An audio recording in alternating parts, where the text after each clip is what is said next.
Good morning students. पहली वाली video में हमने पार्ट 6 शिष्टाचार का ये वाला पेज पढ़ा था। बेटा आपको भी इसको घर पे इस पेज को कम से कम 3 बार पढ़ने की प्रैक्टिस करना है।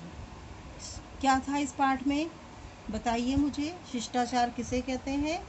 दूसरों के साथ किया गया अच्छा व्यवहार ही शिष्टाचार कहलाता है। आज हम इसका सेकंड पेज पढ़ेंगे। तो मैं अच्छा व्यवहार कैसे करूं? शेखर ने उत्सुकता से पूछा, क्योंकि उसने अपने अंकल के दोस्त के अंकल की बहुत इंसल्ट कर दी थी। फिर अंकल ने घर पे आके उसको बताया, तो उसने पूछा कि मैं अच्छा व्यवहार कैसे करूं? चाचा जी बोले, देखो बेटा, जब भी तुम किसी से मिलो तो उसे नमस्ते करना मत भूलो। सबसे पहले हम किसी से भी मिलते हैं या किसी घर जाते हैं, हमें क्या करना चाहिए? नमस्ते। कल तुमने मेरे मित्र को नमस्ते भी नहीं किया और बिना कुछ कहे उसके घर से वापस भी आ गए। बेटा हमें जाते समय भी नमस्ते करना चाहिए और किसी के घर से जब हम लौटते हैं तब भी हमको उनसे नमस्ते करना चाहिए। शेखर को अब अपनी गलती का एहसास हो रहा था। चाचा जी ने आगे बताया, बातचीत करते समय भी हमें बहुत सी बातों का ध्यान रखना चाहिए। अच्छा बच्चों, एक बात का आप भी ध्यान रखेंगे कि जब मैं आपको लेसन पढ़ाती हूँ तो आप वीडियो में देखने के बाद अपनी बुक ओपन करेंगे और बुक में से आप लेसन पढ़ने की कोशिश करेंगे। यदि बुक नहीं है तभी आप वीडियो में से पढ़ेंगे, अदरवाइज़ आप अपनी बुक ओपन करेंगे और चैप्टर को पढ़ेंगे। यदि कोई तुम्हें कुछ दे तो उसे धन्यवाद कहना चाहिए, है ना? आप लोग थैंक यू बोलते हैं ना। कभी कोई ऐसी बात नहीं कहनी चाहिए जो दूसरों को बुरी लगे। हमेशा अच्छी तरह सोच विचार करके ही बोलो। ये चैप्टर थोड़ा बड़ा है तो आप ज़रूरी नहीं है कि एक बार में ही पूरा पढ़ें। आप इसको 2 बार या 3 बार में भी पढ़ सकते हैं, लेकिन बहुत ध्यान से पढ़ेंगे। हमेशा अच्छी तरह सोच विचार कर ही बोलो। बातें करते समय केवल अपनी बात मत कहो बल्कि दूसरों की भी सुनो, है ना? जब भी आप किसी से बात करते हैं तो अपनी अपनी बात नहीं कहना चाहिए।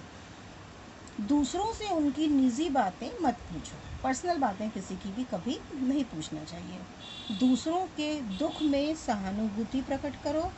अगर जरा सी भी गलती हो जाए तो माफ़ी मांगना मत भूलो। अगर आपसे किसी भी बात की गलती हो जाती है तो आपको उसको सॉरी ज़रूर बोलना चाहिए।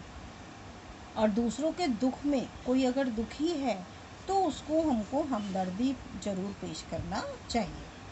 और चाचा जी, हमारे यहाँ कोई मेहमान आए तो? शेखर ने पूछा। अगर तुम्हारे यहाँ अतिथि आए, अतिथि का मतलब मेहमान, तो खुशी से मुस्कुराते हुए उनका स्वागत करो। उन्हें उचित स्थान पर बैठाओ और उनका अच्छी तरह से सेवा सत्कार करो। सेवा सत्कार का मतलब क्या होता है? क्या होता है बेटा सेवा सत्कार का मतलब? कि उनकी बहुत अच्छी तरह से आप उनका स्वागत करो। अतिथि के साथ खाना खाते समय हमेशा इस बात का ध्यान रखो कि पहले अतिथि को भोजन मिलना चाहिए। ये नहीं कि मम्मा ने नाश्ता लगाया या खाना लगाया, मम्मी पहले हमें दो, पहले हमें दो, है ना? जो मेहमान होता है उसको पहले देना चाहिए, बाद में तुम खाना खाओ। अतिथि से पहले भोजन करना अशिष्टता के अंतर्गत आता है। अशिष्टता का मतलब असभ्यता, है ना? जब भी दूसरों के यहाँ जाओ तब पहले दरवाजे पर लगी घंटी बजाओ और उन लोगों के द्वारा अंदर बुलाने पर ही प्रवेश करो। ये नहीं कि घंटी बजाई या दरवाज़ा भड़ाक से खोला और अंदर घुस गए, है ना? पहले हमें घंटी बजाना चाहिए और जब सामने वाला बोलता है कि अंदर आ जाइए तब आप अंदर जाइए। वहाँ कोई भी ऐसा कार्य मत करो जो दूसरों को बुरा लगे।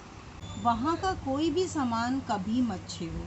देखो किसी के भी हम घर जाते हैं, शोकेस होता है, सामने कोई भी सामान कोई सजावट का रखा रहता है, तो बच्चों की आदत होती है कि सामान को हाथ लगाते हैं, छेड़ते हैं, उठाते हैं। तो ये सब काम नहीं करना चाहिए, क्योंकि कभी टूटने का डर होता है, कभी नीचे गिर जाता है ना? तो दूसरों के घर जाके बेटा शिष्टाचार का बहुत ध्यान रखना पड़ता है। और यदि कोई सामान देखना चाहो तो घर के मालिक से विनम्रता पूर्वक अनुमति अवश्य लो। मतलब पहले उनसे परमिशन लो कि अंकल क्या मैं देख सकता हूँ, ये क्या मैं इसको हाथ लगा सकता हूँ। अगर वो नाजुक चीज़ होगी तो वो मना कर देंगे, और आपके हाथ लगाने लायक चीज़ होगी तो वो बिल्कुल आपको हाथ लगाने देंगे।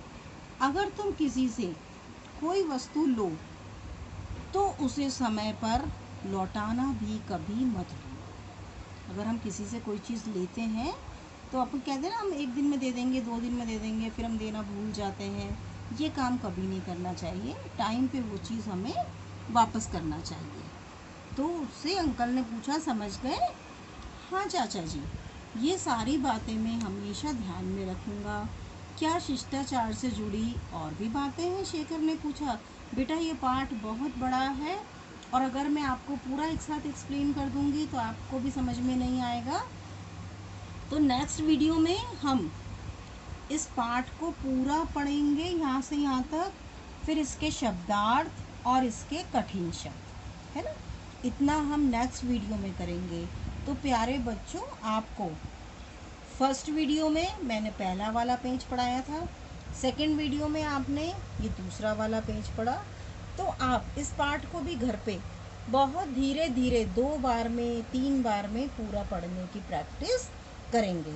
और मैं, क्योंकि ये पाठ बहुत कठिन है, ऑनलाइन क्लास में इस पाठ को पढ़ने का आपका टेस्ट लूँगी। तो आपको पाठ को पढ़ने की प्रैक्टिस करना है। प्यारे बच्चों, बहुत अच्छे से आप वर्क कर रहे हैं। धन्यवाद।